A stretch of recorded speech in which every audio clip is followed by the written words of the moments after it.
Hey horror fans, welcome back to Room 237. Time to finish up the Psycho film series, and this is probably going to be a rather short video. 1998's Psycho. Gus Van Zant's film student project. Now, was he a film student when this came out? No. He was already an established filmmaker. This came out the year after Good Will Hunting. So he probably had some pull with that to do whatever the fuck he wanted. Now, the thing about this film is, first of all, why is it a film student project? Now, there have been pointless remakes. Pointless because either it is so different that, why is it even being made other than to piggyback off the name? Example, Black Christmas, 2006. Or, I can't even really think. Or ones that are so much alike that, and done poorly, that it's even pointless to watch it. The Omen. Or whatever. This is pointless because this film is literally a shot-for-shot, scene-for-scene, frame-for-frame, line-for-line, carbon copy of Alfred Hitchcock's 1960 classic, which is my third favorite film of all time. Exactly the same. You can go on YouTube and you can look up side-by-side comparisons. Literally, the same film. Why did he do that? There's a number of reasons. I think he just changes his mind. Some of the ones I've heard is, at that time he felt not a lot of people knew what Psycho was. There was like a video he made going around asking teenagers and young adults, like, have you ever seen Psycho? And they're just like, I've never heard of it. There's the idea that, maybe it should be updated to be more modern. Which, they did do a couple things different from this, which I'll get to. Well, such as the cars, the clothes, the costumes, the amount of money that Marion Crane steals. Instead of $40,000, it's $400,000. They did try to make it more modern. Lila even has a Walkman. See how far in the future we are? He thought that people would neglect seeing Psycho because it's black and white. Which is I'm 50-50 on that. If people really want to see it, they'll see it. I have friends that will not watch a movie if it's black and white, which is a shame because there are excellent films that are black and white. But they won't watch it because it's black and white. And they think it's boring. Psycho, Night of the Living Dead.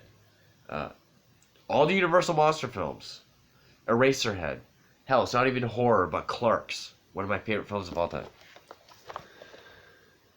And then, there was also his idea. Also, one reason why it could be a film student thing is,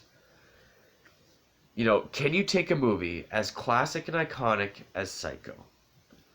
Do it. One, can you do a shot-for-shot remake? Exactly the same. Shot-for-shot, line for line. Cue of music for cue of music. Frame for frame. Every fucking thing 100% the same. And will you get the same reaction from audiences? Like, will it translate well? Will it have the same effect? Will people hate it? People fucking hated this movie. They fucking hated it. The best thing I can say about this movie would be the cover. I kind of like the cover. There is another one where it's... is it even in this? Nope. It's like a full body standing there. I do like this cover. Tagline's kind of dumb. Check in, relax, take a shower.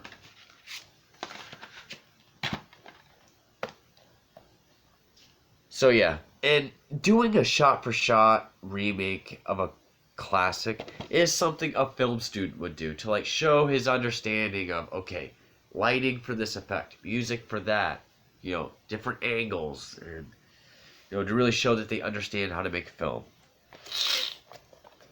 But yeah, all the aforementioned reasons I think Gus Van Zant has said. And then the dumbest one is I remade it so no one else has to. This is the remake. It's already been remade. You don't have to do it now. I did it.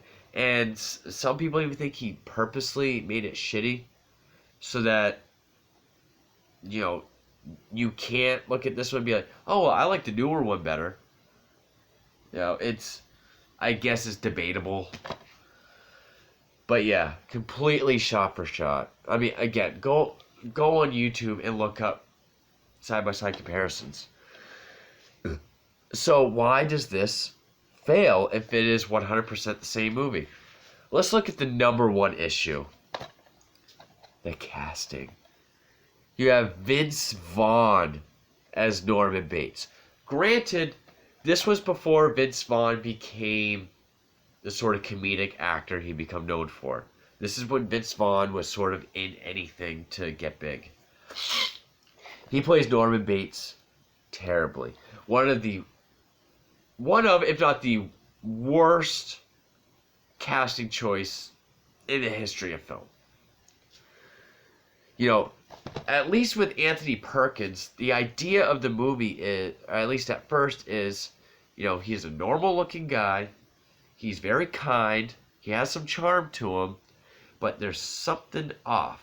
He's a little awkward. Maybe there's something more. You can't quite put your finger on it. Right from the get-go, he's a fucking weirdo.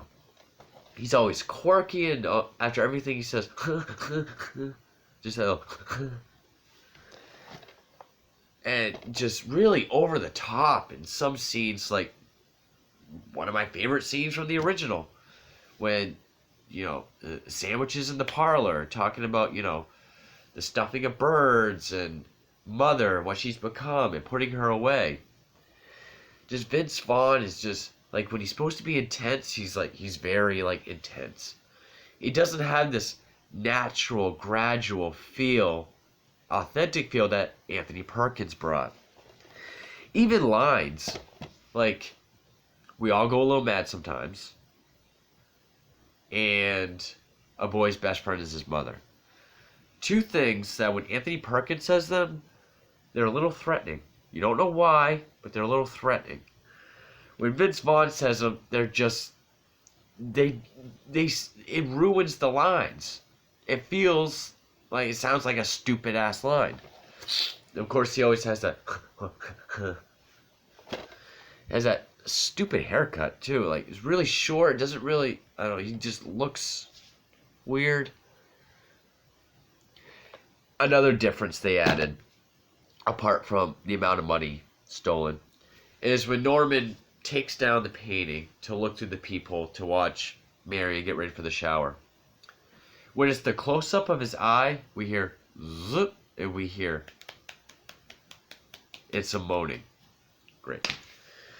You threw in Norman Bates masturbating, which, I mean, yeah, Psycho is a film that even in 98, even if people haven't seen Psycho or know what it is by name, they probably know who Norman Bates is. But the second you have him beaten off while watching a woman get ready for the shower, that instantly kills any sort of gradual buildup. That something's wrong with this guy. Instantly, pervert. He's off. He's weird. He's, it's supposed to be a really gradual thing, but yeah, it's over the top, between, trying to be charming and happy, and then trying to be intimidating, but kind of coming off poorly because you're Vincent Vaughn. Wow. Vince Vaughn. And then just having him jerking off while watching someone through a peephole. There's no build-up. There's no intrigue and dread at the same time. Norman Bates is just terrible. And I mentioned in my review for the original, when Arbogast is looking at the register for the check-ins, and he's comparing the handwriting. And Anthony Perkins sort of has this angle where he's like, oh, he's chewing on candy corn. He's like, yeah, oh, is this weird angle? But when Vince Vaughn does it, like, it's literally like you're trying so hard to do shot for shot. It's clearly not working. It's not working for Vince Vaughn, no matter how hard he tries, because he's really like cranking his head, and like his eyes are like, oh, like he can't crank his neck hard enough. Like,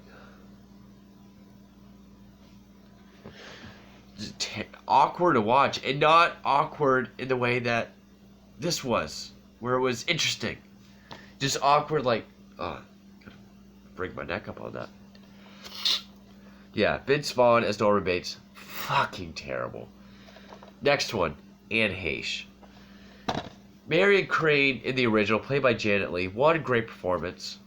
Janet Leigh is a woman, even though she's stealing $40,000, you can kind of get behind her on it. You can kind of sympathize.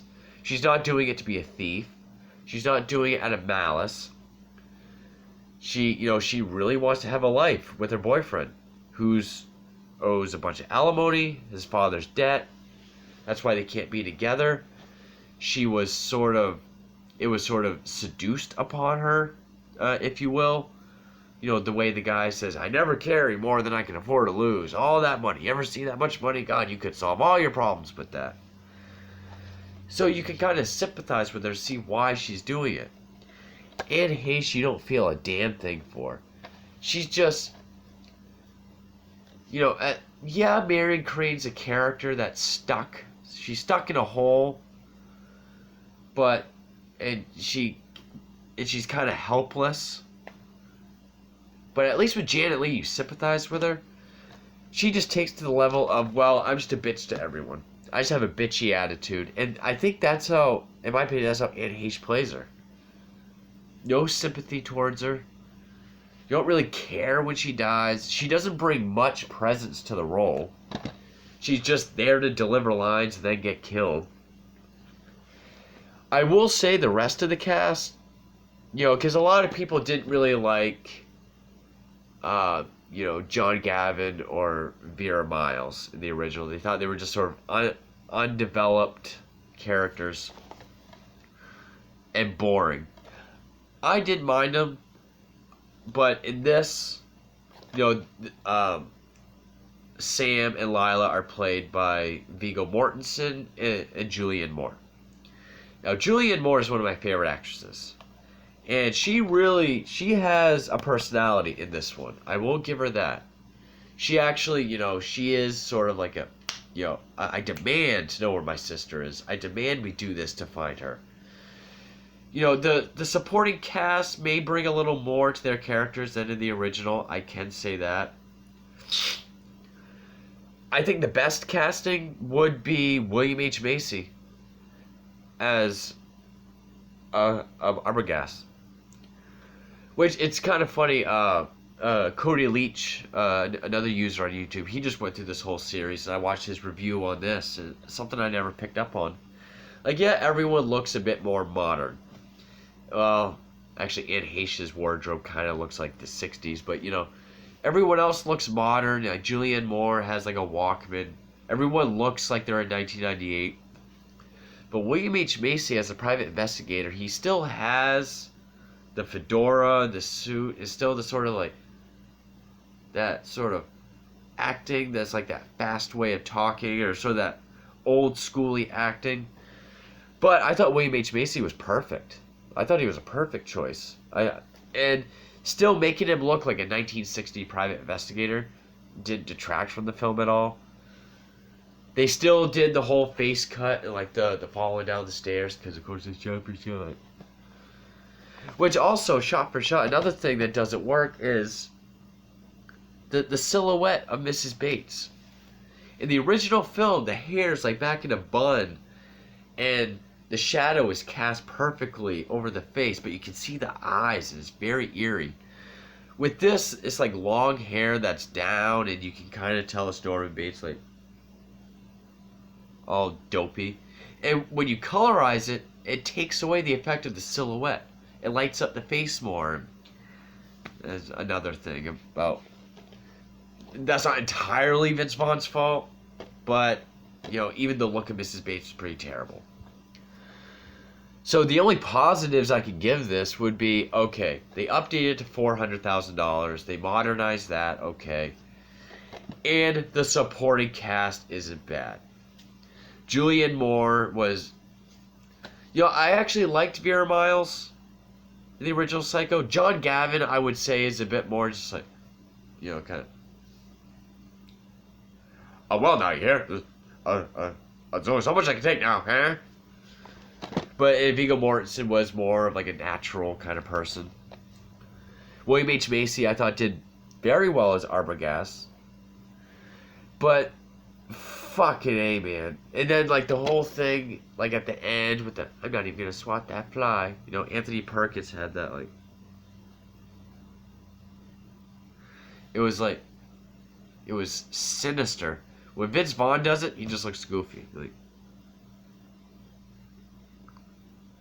He just looks fucking silly and goofy. Yeah. Completely pointless. I mean, if Gus Van Zant really did do this so no one else would have to, because the year before he did Good Will Hunting, which was a huge film, Oscar-winning film, then okay, that's some pettiness that I find funny. But, you know, and a lot of the stuff around it is like, kids don't want to see it because it's black and white. Kids have never heard of it because it's old. They won't watch it because it's old. You know, some people even said, why don't you just colorize the original? Which, don't fucking do that. Because nowadays, people are colorizing classic black and white films. Like Frankenstein, Young Frankenstein, Eraserhead. I've seen stills that have been colorized. Looks terrible. Don't fucking stop doing that. Leave them black and white. Or even just to see if, you know, even if you do shot for shot, everything exactly the same, will you have the same reaction? No, because if people haven't heard of the original, this is the only Psycho they know, and it's going to be a shitty film. Yeah, this movie's complete, like, the definition of pointless. If you're going to do a shot for shot, 100%, everything exactly the same, to me, there's no point. Because, one, I doubt you'll do it better. At best, it will be as good, but will still be deemed pointless. And yeah, I didn't even watch this movie again, because you really don't have to. The bad stuff is obvious. The cast, really, and like those little differences, like Norman masturbating, shit like that. And just how side by side 100% it is. And I mean, this movie is consistently mocked and shit on, while this one still gets praise. I mean, it is kind of amazing. 100% exactly the same. One's considered a masterpiece, and the other one's considered a fucking turd. I don't know. I hate this movie. It fucking sucks. At least now with this, there hasn't been talks of another remake in 21 years. Yeah, there was the show Bates Motel, which I never cared to see because I loved this film so much that I don't need it to be expanded upon. Which, yeah, even though Psycho 4 kind of did, I kind of dug Psycho 4. Someone asked me in the comments if I was going to do the 1987 Bates Motel TV movie or series pilot. I've thought about it. I've only seen it once, like at the store that I go to. It was only a couple bucks. I should have got it, and I haven't seen it since. I've never seen it, like actually viewed it. So, and I don't care to see the new Bates Motel, because I heard it's a lot of build up to like the last couple seasons, and it gets really good. And the last season builds up to this, and Rihanna plays Marion Crane. Don't give a shit. You know, love this film. Third favorite movie of all time. Psycho 2, I thought was actually a surprising worthy sequel. 3 was pretty mediocre. 4 was surprising for what it was. This is a complete fucking shit. I don't care for this movie at all. I really dislike it. It's fucking ass. That's all it is. Fuck this remake. It's fucking pointless. Definition of pointless. For all the reasons I said. But anyway, yeah, horror fans, that is it for my Psycho series review. Hope you enjoyed. And, you know, I now have I have a couple requests to do this weekend. I'll see what I can get to. But anyway, thank you for watching and sticking through my Psycho film series. Thank you.